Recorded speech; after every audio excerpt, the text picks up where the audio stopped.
അത് കഴിഞ്ഞിട്ട് അങ്ങനെ കിരീടം വേണ്ടി റോഞ്ചിവിട്ട്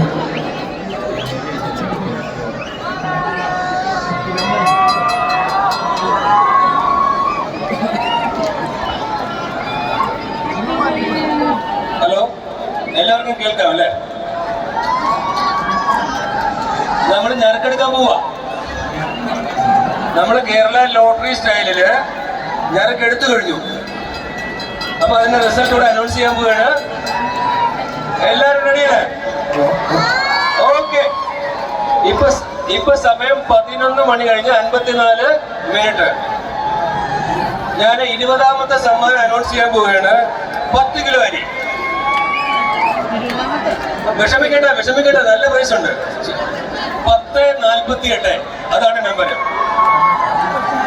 1048.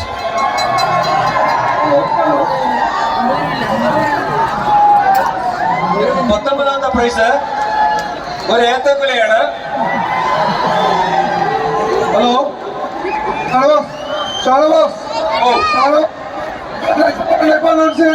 റിസൾട്ട് പപ്പാനി കത്തിച്ചതിന് ശേഷം ഇല്ല. ഓക്കെ, പപ്പാനി കത്തിച്ചതിന് ശേഷം നമുക്ക് റിസൾട്ട് അനൗൺസ് ചെയ്യാം. ഇപ്പോൾ വേണ്ട, അത് മതിയോ? മതി നമ്മള്. Okay. Hello Shanavas. Hello Shanavas.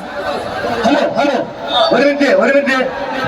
അത് പ്രൈസ് പറയുന്ന കാര്യങ്ങൾ സ്റ്റോപ്പ് ചെയ്യുക എത്രയും പെട്ടെന്ന്. ഇനി നമുക്ക് പപ്പാനിയുമായി കത്തിക്കുന്നതുമായി ബന്ധപ്പെട്ടുള്ള കാര്യങ്ങളാണ്. അതിനുശേഷം നമുക്ക് പ്രൈസ് അനൗൺസ് ചെയ്യാം. ഓക്കെ. നമ്മുടെ ജിപ്സ ബീഗത്തിന്റെ മകൾ ഒരു സദഫുണ്ട്. അത് ജന്മദിനാശംസകൾ നേരാമല്ലോ. സദഫിന് ജന്മദിനാശംസ